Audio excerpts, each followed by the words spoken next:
Hayyeegaa kabajamtoota dhaggeeffattoota qaqqaaliiwwan babbareedduuwwan ilmaan Oromoo addunyaa kanarratti argamtan assalaamu alaykum warahmatullahi wabarakaatu. Akkam jirtan fayyaa keessanii nagumaa jirtu jireenyi badhaadhaa yooyaa. Mee olmaan akkamti isin qabee jiraallee jireenya alhamdulillah na biraa nagaa kooti fayyaa kooti galata rabbii koo arra geenyerraa kan buriis rabbumatu nu beekaa. Egaan ani waan isin ajaa'ibu saatii kanarratti ani qophii nin qaba akkuma isin beektanu viidiyoo gaggabaabduu isinii dabarsa saniin dura garuu waan na mudate tokko jira irrimni naan kutee ture waan isin ajaa'ibu jechuudha irrimni naan kutee qophii kiyyarraa afeetiin oolee egaa isa sana ani akkana jedhee isinii himuudhaafuu mee waa hundaafuu viidiyoo gabaabduu daqiiqaa lamaa takka walumaan daawwannuun isiniin jedha waan osoon sa'a kana sa'a kana irratti sa'aatii kana asirratti argamaniin duratti waan na mudate walumaan viidiyoo gabaabduu daqiiqaa lamaa daawwannee walitti deebinaa na wajjin turtii gaarii isiniin jedha.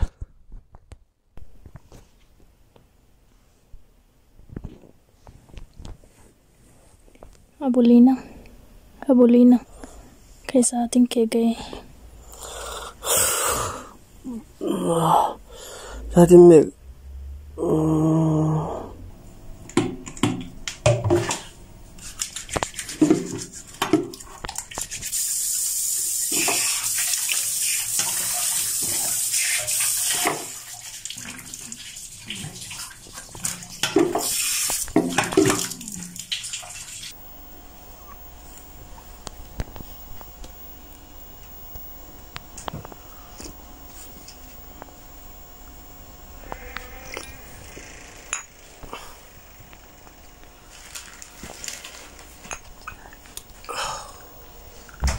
buna bareeddu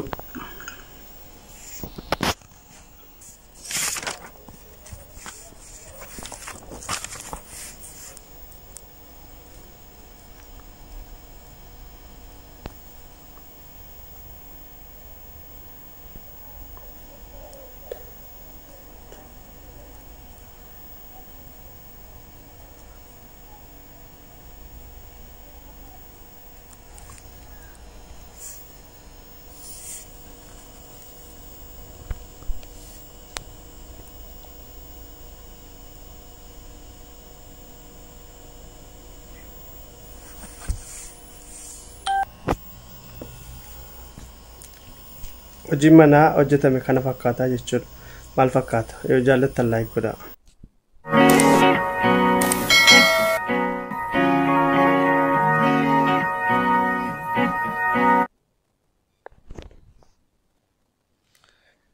Kana fakkaata viidiyoon yaani olmaa guyyaadhaa keessatti haala kanaan irrimnes na mudate san booda ol ka'eetiin buna kiyya takka irraan gaditti dhiisee na gadhiisee irrimne jechuudha. Kun egaa xiqqishosii yoo isin bohaarse akkasuma harka dhiqachuu irribaa yeroo kaan yookaan gadi baanee yeroo ol deebinetti haala dhukkubaa ammaatiin sol qabatee harka keenya dhiqachuu barsiifata haa godhannu isiniin jedha obboleeyyan akaraa gamanumaan dhaamsa obbolummaa isinitti dhaammadhaa jechuudha. Egaa akkuma beekamu sa'aatiin kiyya kan guyyaarraa sa'aatii kana qophiin isinii dhiyeessu qophii oduu addunyaan kun guyyaadhaa haala dhukkuba koronaa vaayirasii yookaan COVID-19 dhaan wal qabatee maalirra ooltee sa'aatii 24 keessatti maaltu galmaa'ee sadarkaa kamirra jirti isa jedhu kan waliin ilaalluudha jechuudha. Akkasuma anis egaa qophii kiyya wantoota garaagaraa informationii na qaqqaban hundasaa qindeeffadheetan isin biraan ga'uudhaaf dhufee istuudiyoo kootiin argama. Isin isaan xumuraa viidiyoo kootiitti na wajjiniin tura akkasuma like gochuu yookaan share gochuu akkasuma page kanaaf namoonni haaraa taatan YouTube kun haaraa subscribe gochuudhaan guddisaa keessanii keenya walumaan haa guddifnuun isiniin jedha kun dhaamsa kootii jechuudha. Egaa akkasuma kabajamtoota qaqqaaliiwwan ilmaan Oromoo kan guyyaalee oolmaa guyyaa hadhaa akkuma kalee fi dheengadda viidiyoo isin hojjetaa turetti kanarraalleen akkasuma baay'ee tokko kan nama sodaachisudha jechuudha. Baay'ee haala nama sodaachisuun haala nama rifachiisuun akkasuma akkuma itti fufetti jira. Meeshaalee ammoo kan guyyaa hadhaa haala kamiin ooleessa jedhu wajjiniin takka lama baafnee akka waliigalaattis ta'e akkasuma biyyoottan tokko irratti sadarkaa tokko haga 10 warra qaban yookaan immoo dhukkuba kanaan sadarkaa tokkoffaarraa haga 10 warra jiran tarree nagnee ilaallaa jechuudha. Hanga xumura qophii kiyyaatti na hordofaan isiniin jedha. Egaa kan guyyaa hadhaa otuun achi isin dabarsin dura komantii jalatti namoonni takka kanaa barreessuudhaan na jajjabeessaa jirtu galatoomaa ulfaadhaa. Akkasuma yaanni keessan gara komantiitiin nis ta'ee karaa hundaanuu ammas cimee itti hafuufuu galatoomaa ulfaadhaa. Akkasuma namoonni yaadaaf gaafii qabdan komantii jalatti barreessuudhaan waan feetan na gaafachuu dandeessu. Anis hanga humna kan kooti waan isin na gaafattan isinii deebisuudhaaf yaaliinan godhaa jechuudha. Egaan ergan kana jedhee gara viidiyoo qophii kiyyaatiin achi isin dabarsaa jechuudha. Ayyeegaa haalli oolmaa guyyaa hadhaa fakkeenyaaf guyyaa kaleessaa akka waliigalaatti ilaallee turre akka waliigalaatti addunyaan kun sadarkaa kamirra jirti lakkoofsaanoo addunyaa kanarratti dhukkuba kanaan namoonni qabaman hagam ga'anii jiru isa jedhu ilaallee turre jechuudha. Guyyaa kaleessaa fakkeenyaaf akka waliigalaatti alama kanarratti kan argamu nama miiliyoona 2,200 6,676 akka waliigalaatti sa'aatii kanarratti kanan isinii dabarsee jechuudha. Sana booda sa'aatii 24 kana keessatti hagam tokko dabalee isa jedhu wajjumaan laalla. Egaa akkuma beekamu dabalaati kan jiru haalaan saffisaan dabalaa jira dhukkubni kun. Guyyaa hadhaa ammoo nam miiliyoona 2,276 fi 340 ga'ee argama. Informationiin guyyaa hadhaa daataa irratti gadhiifamee an argadhe jechuudha. Irra isinii deebi'a nama miiliyoona 2,276 fi 340 akka waliigala aalama addunyaa kana irratti kan argamu namoonni dhukkuba corona virus yookaan COVID-19 dhaan namoonni qabamanii jiran guyyaa 109 kana keessatti jechuudha. Akkasuma namni dhukkuba kanarraa ammoo dhukkuba kanaan lubbuu dhabee nam 156 fi 118 qaqqabee jira. Akka waliigalaatti kan isin himaa jiru aga sa'aatii kanaatti jechuudha. Ammas akkasuma namoonni guyyaa hadhaa aga hadhaatti dhukkuba kanarraa dandamatanii fayyanii gara maatii isaaniitti makaman nam 500 fi 82 fi 527 ga'anii jiru jechuudha. Namoonni fayyanii gara maatii isaaniitti nagaan makaman jechuudha. Egaa kanneen akka waliigalaatti kan isin dubbisee ammoo amma gara tarree tokko haga 10 warra jiranitti tartiibaan isin dabarsaa jechuudha. Akkuma beekamu guyyaa hadhaa kana keessatti hanga sa'aatii kanaatti jechuudha biyya Ameerikaatti aga sa'aatii kanaatti fakkeenyaaf amma PM sa'aatii akka lakkoofsa Awurooppaatti sa'aatii 6 saafiidha. Akka lakkoofsa biyya keenyaatti sa'aatii 12 jechuudha ebla 18. Egaan aga sa'aatii kanaatti kan biyya Ameerikaatti dhukkuba kanaan du'ee jiru namoota 21dha. Akkasuma namoonni dhukkuba kanaan hanga sa'aatii kanaatti qabaman guyyaa hadhaa nam 537 garuu hin dabala. Amma eda galgala sa'aatii fakkeenya sa'aatii kana kan inni isin dabarse halkan keessa ammoo baay'ee tokko dabalee jechuudha biyyuma Ameerikaa keessatti akkasuma Spain keessattis jechuudha. Kanaaf ka sa'aatii kana haga sa'aatii kanaatti kan isin dabarsu inni daqiiqaaf sa'aatiidhaan dabalaa deema waan ta'eef ammasis ammarraa ka'ee ka sa'aatii 24 keessatti immoo haga bor sa'aatii kanaatti ammaasis warra dabalan ilaallee boru ammas kan isinii dhiyeessinu ta'a jechuudha. Egaa biyya Ameerikaatti aga yoowwanaatti akka waliigalaatti nam 700 fi 10,000 fi 272 qaqqabee jira biyya Ameerikaa keessatti namni COVID-19 dhukkuba COVID-19 qabame jechuudha. Akkasuma Spain keessatti Spain sadarkaa lammaffaa irratti argamti guyyaadhaa nama 41dha kan biyya Spainitti dhukkuba kanaan lubbuu dhabe. Akkasuma dhukkuba kanaan namoonni qabaman guyyaadhaa nam 887 yoo ta'u akka waliigalaatti nam 190 takkaa fi 726 sadarkaa lammaffaa irratti argamti Spain. Sadaffaan Itaaliidhaa guyyaadhaa uumaa biyya Itaalii keessatti dhukkuba kanaan namni du'e hin jiru akkasuma namni dhukkuba kanaan qabame hin jiru ammoo akka waliigalaatti nama 100 fi 72,434 geessee jirti kanaan sadarkaa sadaffaa irratti argamti Itaaliin. Faransaay guyyaadhaa dhukkuba kanaan biyya Faransaaytti ontuu namni du'e hin jiru akkasuma namni dhukkuba kanaan qabame hin jiru akka waliigalaatti ammoo nam 147 fi 969 sadarkaa afuraffaa irratti argamti Faransaay. Jarmaan shanaffaa irratti argamti guyyaadhaa nam 29 du'aan boqotee jira dhukkuba COVID-19 dhaan biyya Jarman keessatti akkasuma namni guyyaadhaa dhukkuba kanaan qabame biyya Jarmanitti nam 813 yoo ta'u akka waliigalaatti nam 142 fi 210 sadarkaa shanaffaa irratti argamti Jarman.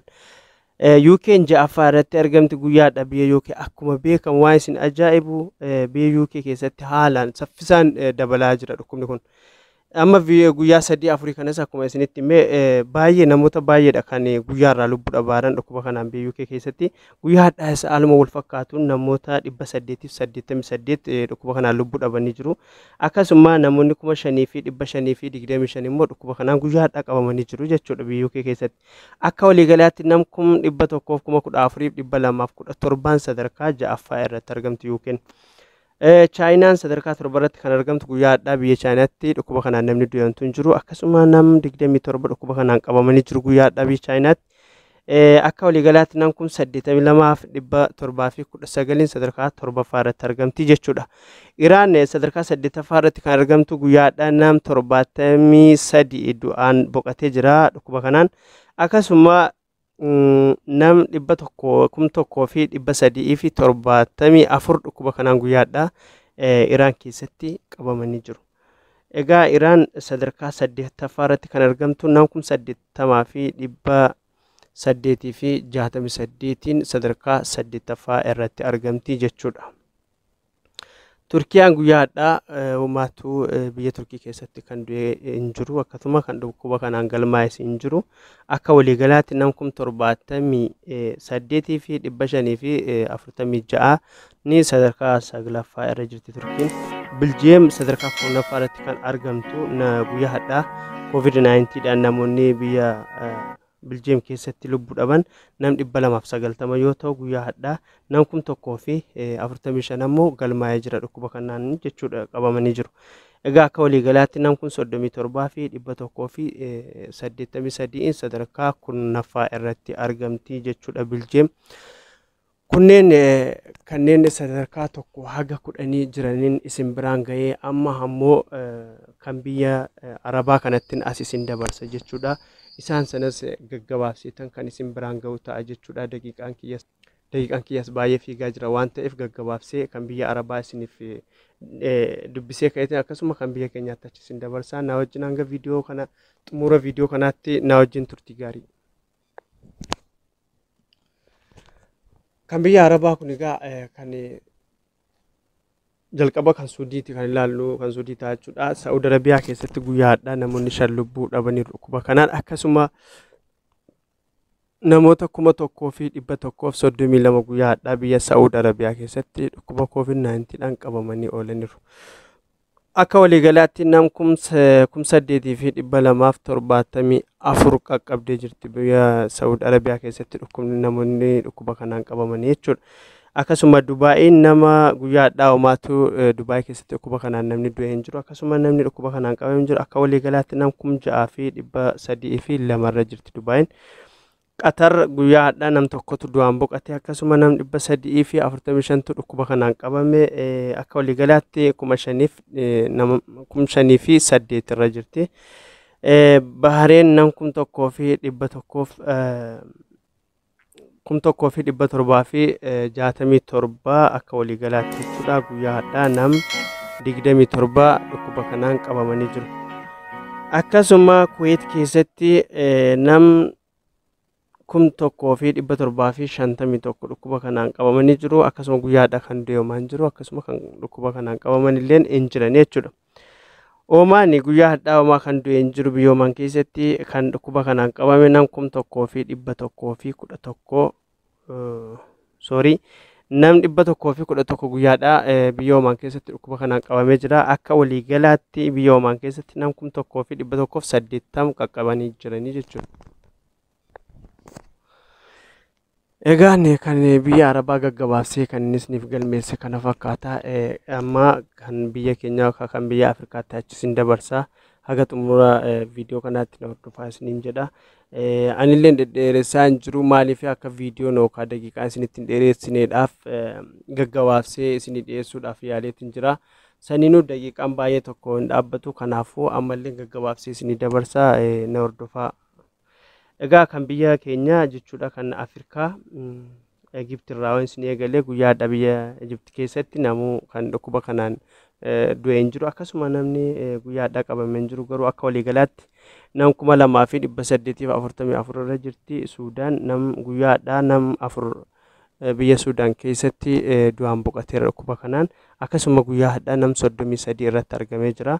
Akka waliigalaatti nam 66 qaqqabdeerti Suudaan jechuudha. Itoophiyaadha. Itoophiyaan guyyaa hadhaa nam 9 dabalee guyyaa kaleessaa nam 95 irra turte. Amma nam 500 qaqqabde. Guyyaa kaleessaa nam 96 irra turte. Har'a namni 9 yoo dabalamu nam 500 qaqqabdee jirti jechuudha. Akkasuma Keeniyaa keessatti guyyaa hadhaa nam tokko du'aan boqate namni 16 dhukkuba kanaan qabamee jira. Akka waliigalaatti nam 262 qaqqabdeerti jechuudha. South Africa nam 2,700 akka waliigalaatti jechuudha. 2,783 yoo ta'u akka waliigalaatti guyyaa hadhaa namni dhukkuba kanaan du'es hin jiru. Namni dhukkuba kanaan qabames hin jiru jechuudha. Biyya Morookoo keessatti guyyaa hadhaa namni 2 du'aa yoo boqatu namni 600 dhukkuba kanaan qabamanii argamanii jiru. Akkasuma namni akka waliigalaatti namni 2,670 dhukkuba kanaan biyya Morookoo keessatti qabamanii argamu. Egaan kabajamtoota dhaggeeffattoota viidiyoo koo qophiinan guyyaa hadhaatiif qopheeffadhee dhiyaadhe kana fakkaata. Yoo isinitti tole subscribe, share, like gochuudhaan na jajjabeessaa nu cinaa dhaabbadhaa. Yoo yaada qabaattan komentii jala nuu kaa'aa. Egaan bakka jirtan maratti nageenyi Rabbii isiniif haa baay'atu. Rabbiif jecha isin jaalladha. Waliif dabarsaa. Wassalaamu alaikum wa rahmatullahi wa barakaatuh.